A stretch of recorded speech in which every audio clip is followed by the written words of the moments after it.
Ayan mga kapatid, magandang umaga na naman po sa inyo at narito naman po ako at muli magbabalik upang maihahatid ng mga panibagong mensahe sa inyo gamit ang oracle card na ito. Ayan. Ito yung mga inaabangan ng aking mga subscribers na patuloy na sumusubaybay at nanonood ng aking YouTube channel.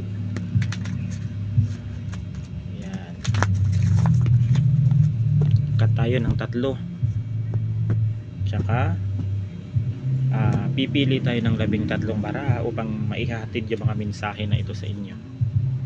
Ayan.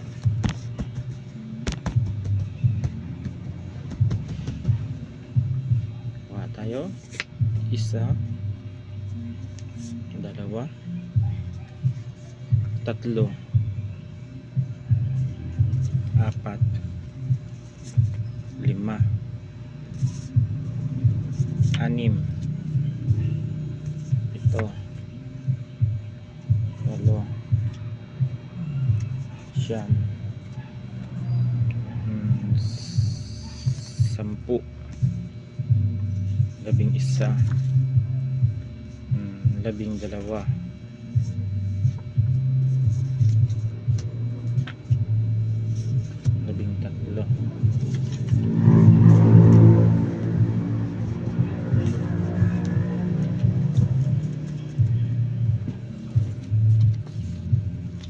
isa, dalawa, tatlo, apat, lima, anim, pito, walo, siyam, sampu, 11, 12, 13. Yan.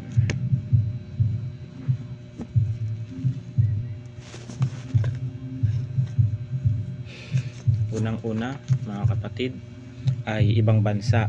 Yan, meron dito sa mga manonood na makaka-resonate nito na gustong-gustong mangibang bansa, gustong mag-abroad, gustong magtrabaho, yan, upang maiangat nila ang kanilang pamilya sa kahirapan. Kaya nagpaplano yung mga tao na ito na mag-apply na siguro maging domestic helper, caregiver, driver, kung ano man na mga trabaho sa ibang bansa upang makipagsapalaran o isakripisyo ang kanilang sarili para makatulong sa kanilang pamilya o di kaya makapag-provide ng kanilang pangangailangan.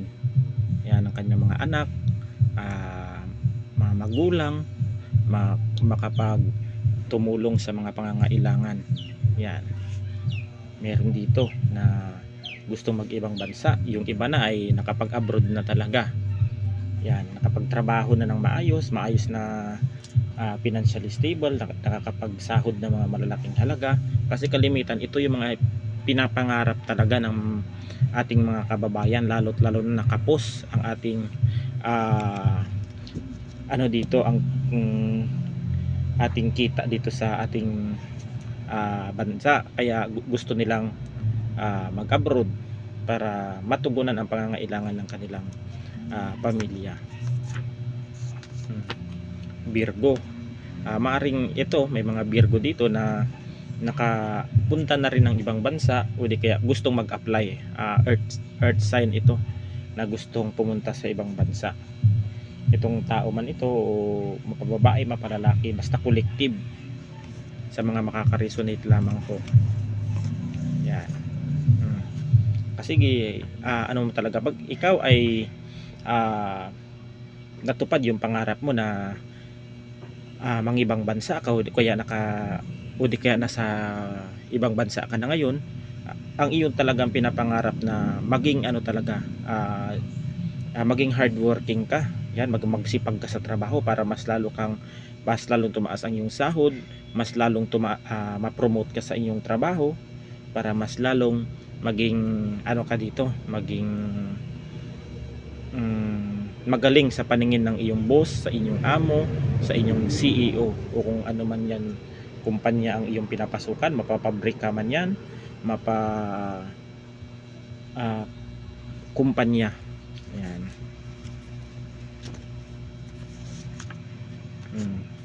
Darating ito sa tamang oras mga kapatid, itong pag-abroad mo o pagigibang bansa. Ang iyong pagiging hardworking na ito ay magbubunga ito sa tamang oras o tamang panahon man. Darating at darating ito. Ang pagiging hardworking mo ay magbubunga. Yan ang magdadala sa iyo sa tagumpay kung kayo ay magsisipag. Yan. Ang kasipagan kasi ang unang-unang puhunan natin, mga kapatid, para tayo ay magtagumpay. Ang kasipagan lang talaga. Kaya dapat lahat naman ng bagay ay na ano naman po yan, nabibigyan po naman ng oras o panahon ang lahat ng bagay kung pagtutuunan mo ng pansin. Yan, kung mag-focus ka. Isa dito, kung kayo dito ay makakapag abroad man, ito yung mga mangyayari pa lang. Kung kayo ay makakapag abroad o kaya makakaroon kayo ng magandang trabaho dito, merong maiinggit sa iyo, sa mga kalugar ninyo, sa inyong barangay, sa inyong bayan, o kung kilala ka dyan sa inyo na ikaw ay nakapag-abroad o nakapunta sa ibang bansa, na nagkaroon ka ng magandang trabaho doon, na ikaw ay kumikita, at darating ang araw, may mga nananalangin sa iyo o nagbibigay ng scheme sa iyo na ikaw ay magkaroon ng spiritual na sakit, na ikaw ay sasama palagi yung pakiramdam mo, hindi ka magkakaugaga sa trabaho mo, ikaw dito yung tipong laging nagkakasakit kahit walang dahilan, minsan mabigat yung pakiramdam mo, wala kang ganang kumilos. Ito yung mga scheme o di kaya mga evil eye na ipinapadala sa iyo para hindi ka makapag-focus at matanggal ka sa trabaho. Kasi dito nakikitaan kasi nila kung kayo dito ay makakangibang bansa o di kaya meron na ditong mga nakapag-abroad na, nakikitaan nila dito na nakakapagpadala ka sa pamilya mo, hindi nahihirapan yung pamilya mo, lahat ng mga anak mo ay nabibigyan mo ng magandang buhay, natutustusan mo ang kanilang mga pangangailangan. Kaya mayroong mga naiinggit dito na sila ay hindi umaangat sa buhay, tapos kayo doon unti-unting nakakaahon sa hirap. Yan yung mga pinapanalangin nila sa inyo, na magkaroon ka ng spiritual na sakit para matigil yung mga blessing na pinapadala mo sa mga anak mo o sa pamilya mo, sa asawa mo, o di kaya sa inyong mga mahal din sa buhay. Magkaroon kayo ng spiritual na sakit. Kalimitan kasi yung mga taong ganyan ay puro kasamaan ang mga tinatanim sa kanilang puso at isip, kaya nakakagawa sila ng hindi maganda. Sa totoo lang mga kapatid, kahit nananalangin tayo ng hindi maganda sa ating kapwa, lalo na ang inyong mga panalangin o dasal ay nabumuo yung emosyon, galit at hinanakit sa kapwa mo, ay nagkakatotoo po yan. Sa totoo po, kung kayo po ay nakakapagbitaw ng mga masasakit na salita na hindi naman dapat, nagkakatotoo po yan. Mas makapangyarihan po ang ating salita. Yan, kaya dapat wag po tayong mag-isip ng masama laban sa ating kapwa. Yan, kasi kung puro na lang kasamaan, puro na lang pangit ang iniisip mo, puro na lang pang-aalipusta, darating at darating ang araw mga kapatid, babalik yan na parang bumirang sa'yo, na ikaw rin ang makakaranas ng mga ganyang pamamaraan. Kung ano yung ginawa mo sa kapwa, darating at darating din sa'yo yung mga bagay na ganyan. Kasi kung yung mga bagay na yan nagawa mo sa iba, maaaring gawin din ng iba sa iyo yung mga pinagagawa mo.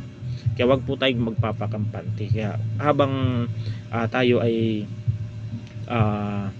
tayo dito ay nabubuhay, o di kaya naging malakas pa tayo sa ang ating katawan, yan, o kayo pa ay pinagpapala pa, gamitin po ninyo ang inyong lakas sa paggawa ng mabuti, dahil di po lahat ng pagkakataon malakas tayo.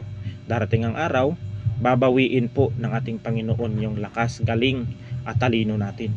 Darating ang araw. Yan lang ang masasabi ko.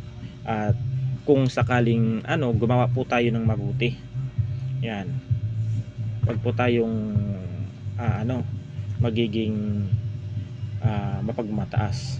Yan lang ang masasabi ko mga kapatid dito sa mensahe ng ating baraha. Capricorn, Ang Capricorn na ito ay isa ito sa naiinis o nagagalit sa inyo. Itong Capricorn na ito naiinis, nagagalit, o di kaya minsan ay nababad trip ito pag kayo ay nakikita o naririnig ang iyong boses na hindi ito masaya sa iyong tagumpay, kung ikaw ay magtatagumpay man, kasi bitter itong taong ito, bitter ito, kaya naiinis, nagagalit. Minsan rin ay sinisiraan ka rin ng taong ito pag ikaw ay nakatalikod. Yan. Impormasyon. Ikaw dito mga kapatid ay kalimitan kinukuhanan ka ng impormasyon na sa pamamagitan ng ay mare, ay pare, boss, ganto ganyan, kamusta po kayo dyan, okay lang ba kayo, ganto ganyan, ano yung ano ninyo ngayon, ano yung mga trabaho ninyo, parang ganyan, kumusta kayo, okay lang naman kayo ng pamilya ninyo, parang ganon mga kapatid, yung impormasyon na gusto niyang parang dinadaan ka lang sa kamusta, pero deep inside mga kapatid, kinukuhanan ka na ng impormasyon nito. Kung yan ginagawa sa iyo, yung pinapagawa niya sa kanyang mga mangkukulam o kung ano mang gumagawa ng masama, ay kung umiepekto ba sa iyo, dito ka binabanatan nito sa impormasyon. Kung yan ba ay yung mga sakit, spiritual na sakit na ibinigay sa iyo, ay tumatala ba, o umiepekto ba yung ginawa sa iyo, sa pamamagitan ng impormasyon, dito ka inaatake nito. Yan, para hindi mahalata. Ganon kasi yan sila mga kapatid. Pag yan ay depende naman ang klase ng pangangamusta. May kamusta din naman na concern sa iyo, may kamusta din naman na doon mo malalaman kung yan ay ginagawan ka ng masama o di kaya parang ina-update yung buhay mo. Kung yan ba talaga ay ikaw pa ba ay nakakalakad pa, ikaw pa kaya ay nakakakain pa, o ikaw pa kaya nakakakilos.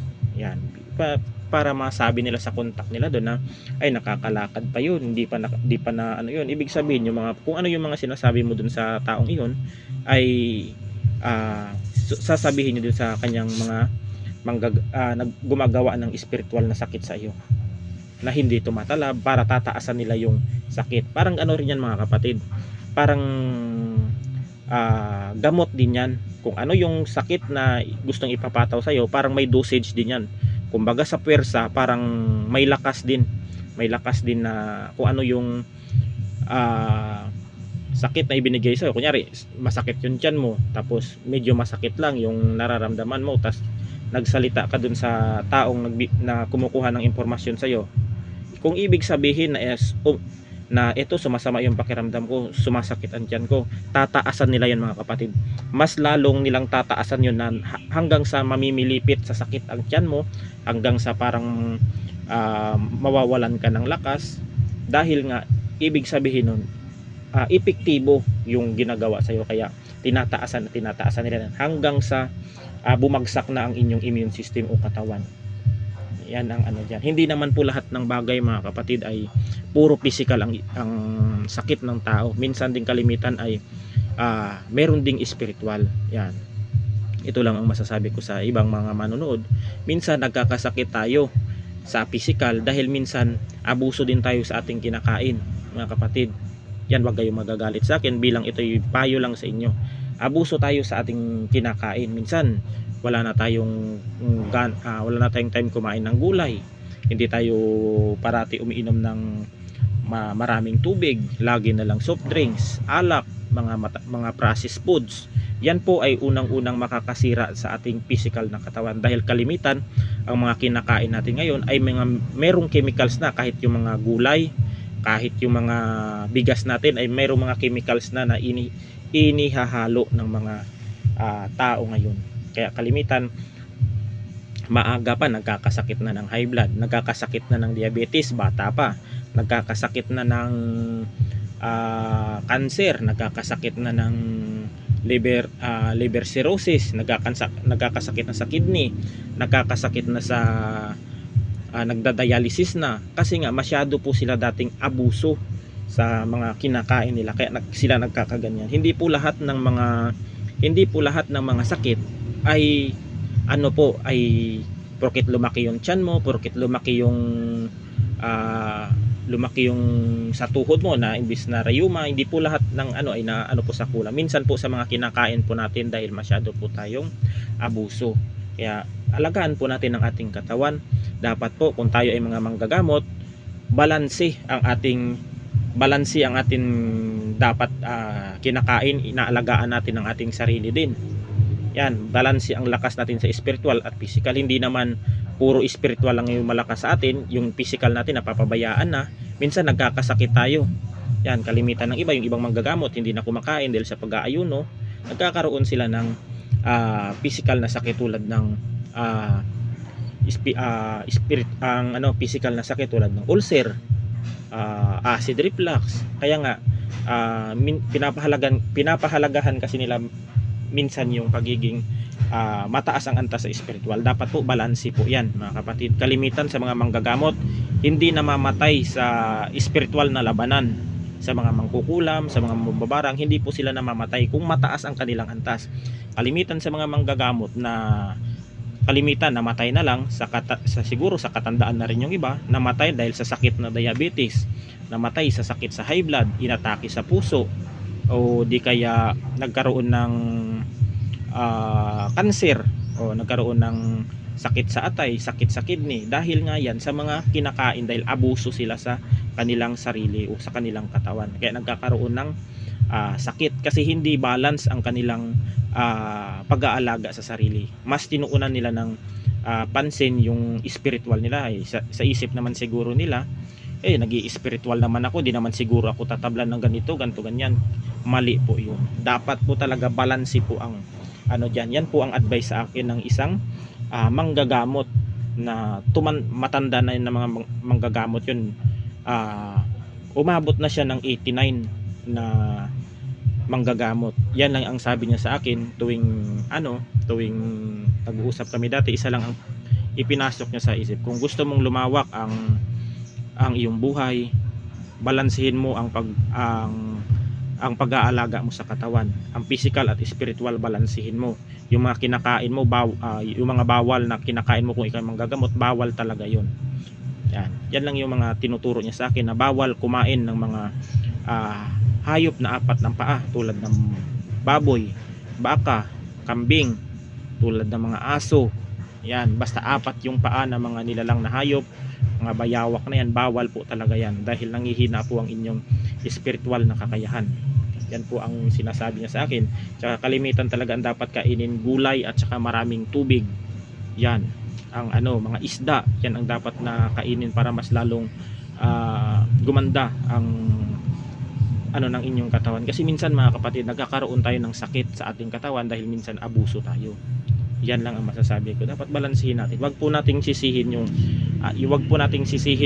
ang sakit ninyo na kayo ay nagkaroon ng physical na sakit. Isisisi niyo sa spiritual. Hindi po yun. Nagkaroon kayo ng spiritual na physical na sakit dahil sa inyong kapabayaan at abuso kayo sa inyong sarili. Yan. Minsan kasi mga kapatid, ang pagkain po ay ng sobra ay nakakasama din. Yan. Kung kulang din, nakakasama din. Dapat balance lang. Dalawa balance lang sila. Yan. Espiritong mabuti.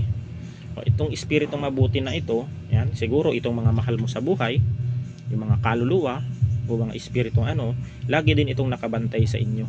Yung mga espiritong ito, mga mahal mo sa buhay, yung mga lola mo, o di kaya mga ninuno mo dati, laging itong nakabantay sa inyo. Ito mga mabubuting espiritu na ito, kaluluwa. Yan. Katulong o kasambahay, ayan na. Dito maraming makaka-resonate dito na OFW na mga kasamahan nilang katulong o kasambahay. Kalimitan talaga dito, marami ditong mga magkakatrabaho na sa ibang bansa na mga kapwa Pilipino lang din ang hindi nagkakasundo, nag-aaway-away, nagmamagalingan, nagsisipsipan sa kanilang mga amo na sila yung ganito, sila yung magaling, parang nagsisiraan pa. Mag-ingat kayo dito sa inyong mga kasamahan na ito. Yan. Sa katrabaho ninyong kasambahay, mag-ingat po kayo dito. Yan. Dahil hindi po lahat ng mga nakakasama natin sa trabaho ay basa po ninyo ang ugali ng mga yan. Meron niya mga hidden agenda yung mga ugali ng mga yan. Kaya dapat ay magiging ano rin tayo, tawag niyan, marunong din tayong kumilatis dapat yan. Kaya dapat mag-ingat din tayo. Papilis dito siguro meron ditong hinihintay na maaprubahan ng kanilang mga papilis dito, o di kaya may nilalakad ito sa kanilang nilalakad ito sa opisina. Siguro papilis sa lupa, papilis sa mga ari-arian, papilis sa mana. Maring maaprubahan na ito mga kapatid. Hintay-hintay po mga kapatid. Ang pagpaprocess po kasi ng mga papilis na yan ay hindi po yan basta-basta nakukuha sa pag pinrasis nyo ng isang araw ay makukuha mo agad. Hindi, may tamang process po ang ano mo ng papeles, pag-aayos ng papeles. May tamang proseso po yan, hindi po yan minamadali kasi ang daming kuskus balungos niyan. Yan ang masasabi ko sa inyo. Pero maaaprubahan to mga kapatid, yung papeles na kung ano man yung mga hinihintay sa inyo. Mambabarang, itong mambabarang na ito, ito yung isa na nagbibigay sa iyo ng sakit. Mambabarang, yung nakakaramdam ka na parang may nangangagat sa iyo kahit wala naman, yung parang may gumagapang sa katawan mo na parang makati. Yan po ay kalimitang iginagawa ng mga mambabarang na yan. Yan mga kapatid, yung mensahe dito, kasi ang uri kasi ng pambabarang mga kapatid ay marami po talagang pamamaraan ang pambabarang. Tulad ng ikwinento sa akin ng isang manggagamot sa akin na ang mambabarang po ay napakarami pong pamamaraan na pangbabarang. Kung talagang aaralin ang ganito, talagang totoo sa mga sinasabi ng siya din kasi dati ay may kaibigan siyang mambabarang na ikwinento na yung mga insekto yung iba ay nilalagay nila sa may mga garapon. Yan yung kalimitan na nakakakwentuhan ko mga manggagamot, na yung mga ano daw, yung mga garapon ay mayroon pong mga insekto yon. Tapos yung mga garapon na kunyari ipis, inaalagaan po nila ang ipis. Sa lagubang tinatawag nilang mga uod. Yan, yung basta marami po yung klaseng mga garapon na mayroong mga insekto. Yun pong garapon na yun yung sinasabi nila sa akin nung manggagamot na aking nagkwentuhan kami dati. Yan, kasi marami akong mga kaibigan na mga manggagamot na nag-uusap-usap kami parte sa mga ganito kung paano ginagawa ng mga, kasi kung paano dapat mga kapatid, marunong din kayong makisama sa ibang mga manggagamot na may experience na. Kung yung mga pamamaraan ng mga mangkukulam na alam nila at isasabihin nila sa iyo, alam mo kung paano mo kukontrahin yung ginagawa ng mga mambabarang sa isang nabiktima ng mangbabarang na yan, yung mga taong pasyente mo. Kaya dapat pinag-aaralan yan kung paano mo lunasan yan. Yung mga mambabarang na yun, may mga alaga na insekto yan. Tapos yung pangalan ng kanilang bibiktimahin, pangalan, address o yung picture na yun, ipapasok nila dun sa garapon, kunyari dun sa ipis.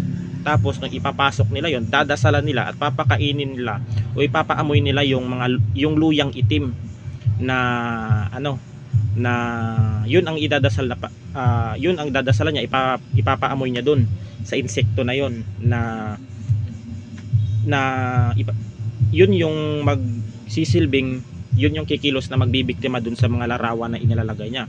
Pag yun mga kapatid ay inalog ng mambabarang yon, yung garapon na yon, tapos yung ipis na galawan, yung katawan ng taong biktima nila noon ay parang may mga insekto na gumagapang sa kanyang katawan na parang gumagalaw. Yun yung mga pamamaraan. Madami pong pamamaraan yan. Ang pinapakain nila sa mga alaga nila, yung luyang itim, parang pinapaamoy nila yun yung purpose nila para mautusan nila yung mga insekto na yon, na yung presensya nila yun yung aatake sa kahit sa picture lang. Yun mga kapatid, yung kwento nila sa akin ng matandang yon. Nakakausap ko rin minsan yung mga pamamaraan Kasi yan yung kalimitan na ano, ginagamit yung luyang itim. Pero luyang itim din yung pangontra dyan kung paano kalasin, kung paano gamutin yung mga taong nabiktima ng barang. Luyang itim lang din yung ginagamit. Yan yung mga ginagamit ng kalimitang mga herbolaryo, mga babaylan. Pag ang babaylan kasi mga kapatid, maraming alam ang mga babaylan sa mga herbal. Dahil simula dati, nung wala, huli na yung siguro yung doktor na yan mga kapatid. Kalimitan po talaga kasi sa mga sinaunang mga tribo o katutubo, wala pong doktor dati sa sinaunang panahon. Ang unang takbuhan ng mga tao dati ay talagang totoo ang takbuhan talaga ng mga manggagamot dati. Yung mga babaylan, mga albularyo, manggagamot, herbolaryo.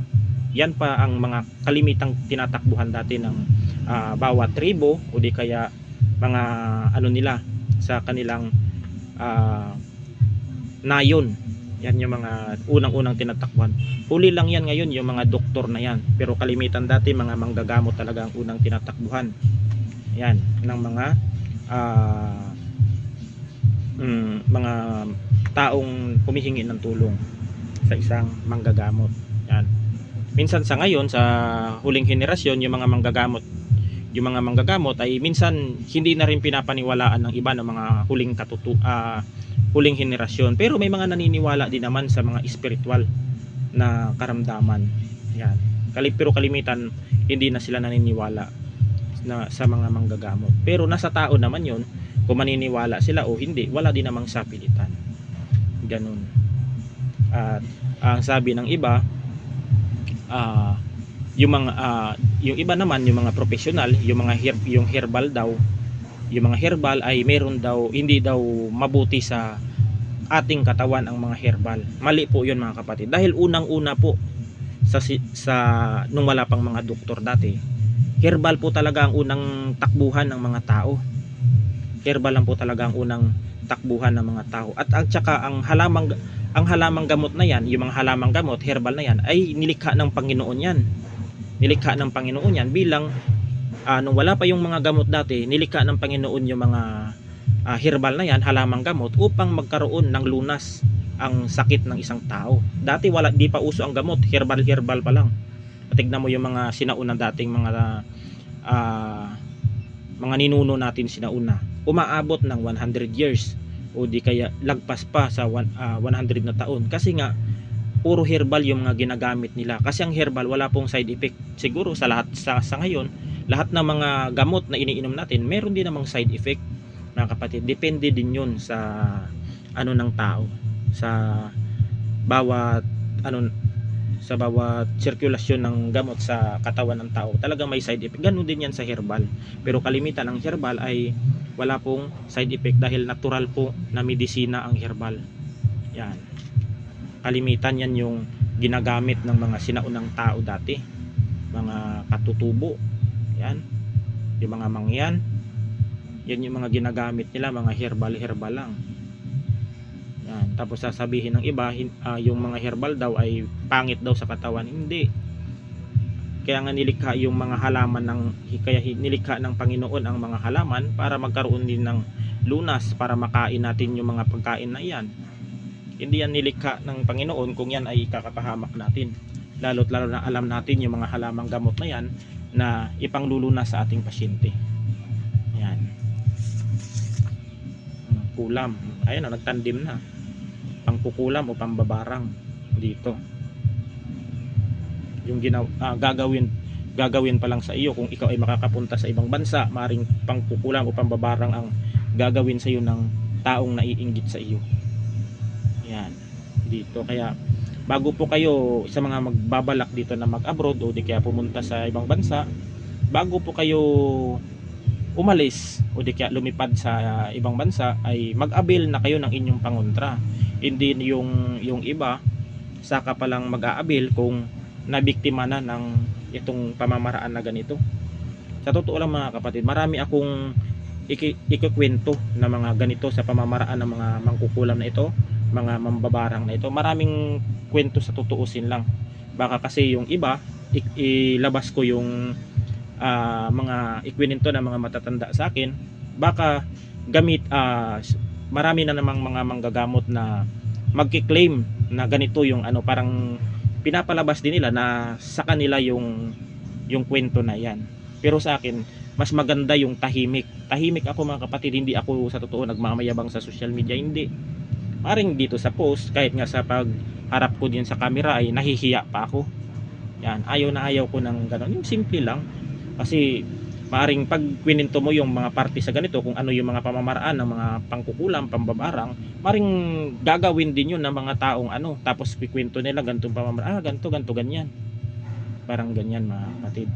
Base sa mga aking kwento o impormasyon, yan, kwento, impormasyon o di kaya mga sinaliksik ko yung mga kung paano yung mga pamamaraan ng mga ganyan. Pero hindi ko inaral kung paano gumawa ng ganyan dahil yan po ay masama. Kasi may balik po yan. Maaring ikaw ay kakarmahin yan pag gumawa ka ng masama. Dalawa pong uri ng karma, good karma at bad karma.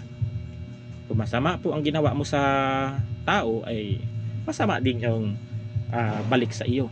Yan. Maraming nagsasabi, ay, hindi totoo yung kulam na yan, hindi totoo. Totoo ang kulam, kahit basahin nyo dyan sa Biblia.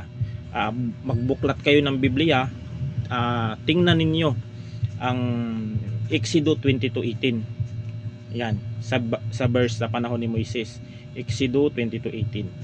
Diyan ninyo malalaman na totoo ang mga mangkukulam, mga mambabarang, yung mga gumagamit ng mga itim na mahika, mga salamangka. Alam niyo yung mga salamangka, magic yan mga kapatid. Parang magic yan na mapapaniwala ninyo yung tao.